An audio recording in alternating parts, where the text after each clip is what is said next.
Hi, I'm Guy Hutchinson. This is Pointless Nostalgia. Today, I'm showing off some of my video game memorabilia. And we're going to talk about video game memorabilia. As a matter of fact, let's start talking about it right now.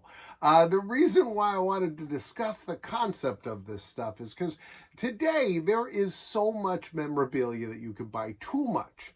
I went with my son to Barnes & Noble today. We were looking for stuff, and I saw they had, and I'll put the picture of it here, an Atari made out of Legos. And if this could not be more niche. And as I walked up and down these aisles, I found that you could find anything you wanted with Mario on it, but not just big names like Mario. You could find anything you wanted with Sophia from the Golden Girls. I feel like we are so saturated with this stuff that we just can't, like, as somebody that grew up when, if you wanted to get an Alf item, there was just a handful, and then when he took off there were more, but it was still kind of weird. You had to go to the right shop to find the little weird Alf head keychain. I remember my local school did an Alf pin that we could buy, and what they did was they had a professional photographer take a picture of a little sign that said I Heart and then the name of the school, which was Maurice Hawk Elementary School, by the way. That's not on my Wikipedia page, so now it could be. But it said I Heart Maurice Hawk, which was a man's name, by the way. If we ever get a chance to go into that school, I want to see, they used to have a gigantic portrait of him that I remember to be 4 times my height as a kid. I remember thinking it would be 4 times my adult human height, which can't be right. But anyway, but it said, I Heart Maurice Hawk. And then they put an Alf doll next to it. They took a picture of it. They sold it as a pin, and every kid in school bought it because it was hard to get an Alf pin. You had to go to the Oriental Pearl and look, and if you were lucky, they had one. Today, I mean, literally, I probably could have gotten 15 Alf pins at Barnes & Noble today. So it's a little different today. I will say that in the past, it was kind of hard to find some of your favorite brands represented on things, and so it's cool to live in an era like today, but it's overwhelming. Too many things to buy. One of the things that I think is important as a collector is, and if you're a younger person listening, this is the only thing you got to remember, because the one thing you don't want to do is don't buy things to collect if you're a younger person, unless you got that kind of money. That's the one thing I wish I did less of. But the thing is to save the things that you got when you were a kid, because there's going to be that moment where they get completely uncool. And during that time, you're always like, well, get rid of this. I don't need this anymore. And once you get past that, if you're a nostalgic person, you get to the spot where you're like, ooh. And this is why I think about this concept when I watch older movies and TV shows. If you watch Sanford and Son, he's driving around in this old truck. And they're like, oh, what a piece of garbage old truck you're driving, Fred Sanford. But now, watching it, you're like, whoa, look at, if he was driving a 70s truck, you'd be like, wow, he's driving an old truck. But the fact that he's driving a truck that's like 30 years old in the 70s meant that it was a truck from the 40s. And I watch it now and I'm like, oh my God, look at that classic truck that he was driving. So if you can survive those few years, you can, keep that stuff. And that's the stuff you're going to want. Like, I like the stuff that I actually grew up with more than the stuff that, I purchased from somebody else. All right. So this is a Mario Brothers stuffed animal. You can get one of these at any Target in the world. But what I really like is some of the older stuff. Here's a Mario Brothers, Super Mario Brothers thermos. Now, I've never opened this. I don't know what's in there. Do you dare? Oh my God, it's spotless. How did that happen? Looks like it's never been used.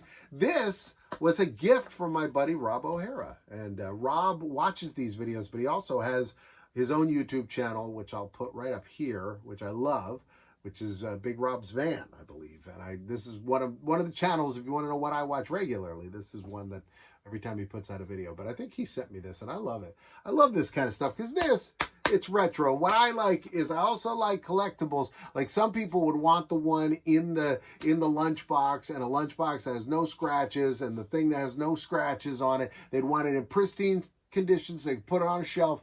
and worry about it every day. They're within, when they can come by and breathe on it, they're worried. I want this. I want the one that I can hold it, I can set it on the counter, I don't have to worry about it because it's already old, it's got a few scratches on it. It's not a collectible in that sense, but a collectible in that it's something I want. Okay, drinking vessel, I got two others. Look at these. So this is kind of like ephemera. Now, ephemera we've talked about, which is always paper. By the way, Disney announced they're not putting out paper park maps anymore, which me and my friend Dana Snyder, we were like crying on our text messages. This is like my favorite collection. So what ephemera is it's usually paper things, but it's things that are intended to be thrown away. But I always think like this, to me, is also ephemera, at least in spirit, because you're supposed to throw these out. You know, I drank this. Ugh, look at that. I don't know what. I don't know what was on that one, but it was not on this one. I can say they've both been up there, but they've also been in storage. So I don't know what those are, but not think about it. This is the bonus fruit energy drink. And then this one, the Pac-Man Power Up energy drink.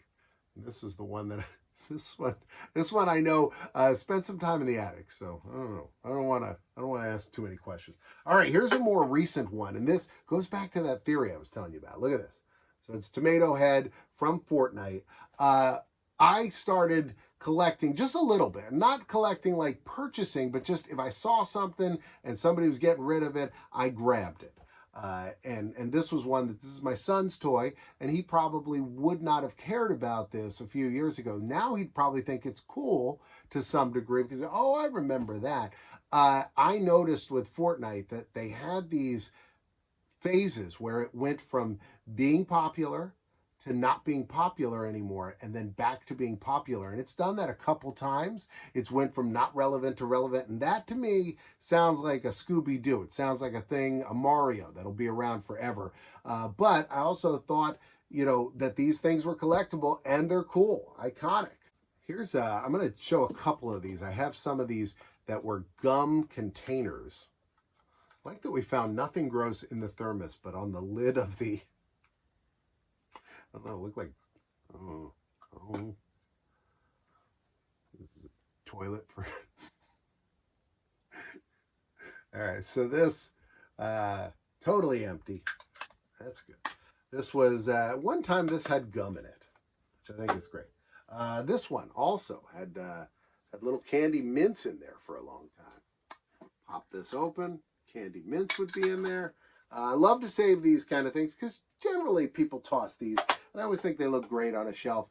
This was from Burger King, did these as a toy. We powered this up recently and it worked.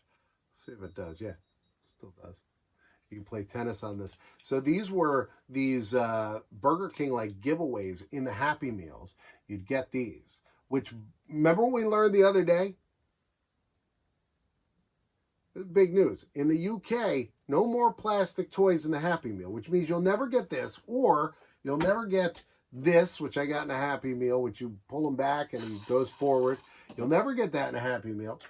You'll never get this in a Happy Meal. I don't remember what this was for, but I have this. I at one point had 4 of these. No idea what happened to the other ones.